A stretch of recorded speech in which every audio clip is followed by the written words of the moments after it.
Hello everyone, welcome to my video. I'm going to discuss the English question paper of the year 2022. I'm going to discuss section A now.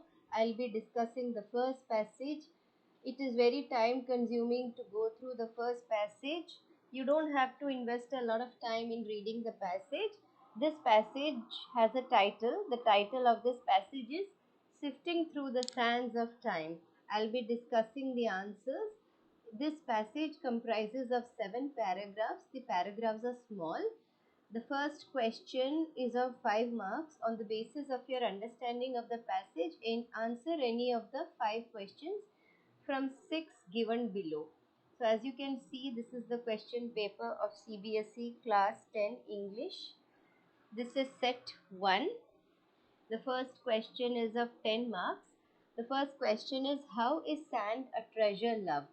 Sand is a treasure love because it holds a record of geology, earth changing processes, and a history of marine life that spans thousands of millions of years. The second question is, how is sand both a pain and a pleasure? Sand is a pain when it gets into our food, but it is a pleasure when we play on it as children or relax or on it, or also when it is molded in castles. Name two man-made materials that contain sand. Two man-made materials that contain sand are concrete and glass. List the type different shapes of sand. The different shapes of sand grains can include stars or spirals, and their edges can be jagged or smooth. The fifth question is, what is the origin of white sand? The answer can be found in the passage itself. In certain times, they may specifically mention the passage. The answer is, older granules are generally finer and have smoother edges compared to the recent granules. The second passage is having the title Extraction and Purification of Drinking Water. This passage comprises of 5 paragraphs. The paragraphs are slightly bigger. I'm going to answer the questions of the second passage. On the basis of your understanding of the passage, answer any 5 questions from the 6 given below. The first question is, under what conditions does a natural spring emerge? A natural spring emerges when the earth's natural water level, known as the water table, is lower than the earth's surface, such as in a valley or gully on a mountain. See, whenever you are answering questions of comprehension passage, you have to look for the keywords. So the question is, under what conditions does a natural spring emerge? It is obvious that the answer could be probably hidden in the first passage. So you have to search for natural spring. Can you see natural spring in the first passage? If you happen to see that word, then it is really good. You have to search for the word natural spring. Yes, you can even skim through the third paragraph. So the correct answer is, a natural spring emerges when the earth's natural water level, known as water level table, is known as the earth's surface, such as valley, gully or mountain. The answer could be probably in the first para. I'll just go through the first passage. Yes, this is the answer. This is done when the earth's natural level, known as water table, is much lower than the earth's surface. The questions will be asked as per the paragraphs. What is uh, confined aquifer? The answer could either be in para 1 or in para 2. So in para 2, can you, yes, search for the answer. The answer is, a confined aquifer is a deep underground cavity of porous rocks that holds water and bears pressure from the confining layer above. Now the third question is, what forms of a flowing artesian well? The answer could be in para 3. The answer, flowing. What is the question again? What forms a flowing artesian well? So the answer is there In the third para itself, you have to search for the word well. Let me just skim through the third para. The answer could be in the second para as well. So, what is the question about? It is about the flowing artesian well. Is there any key word called flowing artesian well?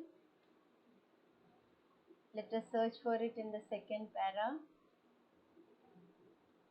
Yes, the answer is there in the second para. Yes, the third answer is also there in the second para. So, the answer is a flowing artesian well forms when water rises from a confined aquifer due to the pressure nature of the aquifer and surface being lower than the natural water table, appearing as an explosive fountain at the earth's surface. Now, the fourth question is explain the term purified water. The answer is hidden in the fourth passage. Can you search for the word? It could be in the third para as well. Can you search for the word purified water? It is there in the third paragraph, first line. I will reveal the answer. Purified water refers to water that has been subjected to a variety of cleansing processes to remove contaminants. One common filtering procedure is reverse osmosis, where water is pressed through microscopic membranes that prevent large contaminants from passing through. Now, the fourth question is how are pathogens treated? Pathogens are treated by exposing the water to powerful ultraviolet light, which naturalizes harmful germs by removing the DNA, therefore impeding their ability to replicate. Now, the sixth question is why is municipal water treated by chlorination? So, we have to search the answer regarding chlorination and pathogens. So, the answer regarding pathogens can probably be in the fourth para. Can you find the word pathogen anywhere? On chlorification also? Yes, there is a line about chlorification in the first para, in the fifth para, that too in the first line. Is there any line about pathogen? Let me just check. There can be something related to pathogen.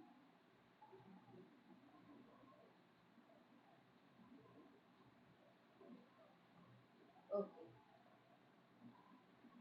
yes.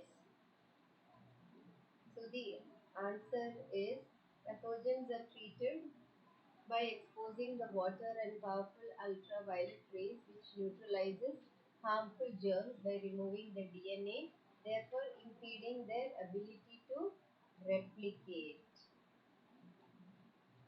So the answer related to pathogen can be in the fourth paragraph. Yes, yes. See, there is a passage about pathogen. Now, next one is why is municipal water treated by chlorination? The answer is there in the fifth para. So the answer is as follows. Municipal water is treated by chlorination because it is an extremely inexpensive and powerful antimicrobial treatment that ensures water remains contaminate free all the way through the pipes to the taps of domestic homes. Chlorination is also useful for making tainted water supplies safe for consumption immediately after natural disasters. I have revealed all the answers of the first passage as well as second passage. In the next video, I will be discussing the answers of the grammar portion. Thank you so much and have a nice day. I hope I have discussed the answers in the best possible manner. I have discussed the answers clearly. The answers that I have discussed will be helpful for you to prepare for your board examination. All the very best. Thank you. And let's meet in the next.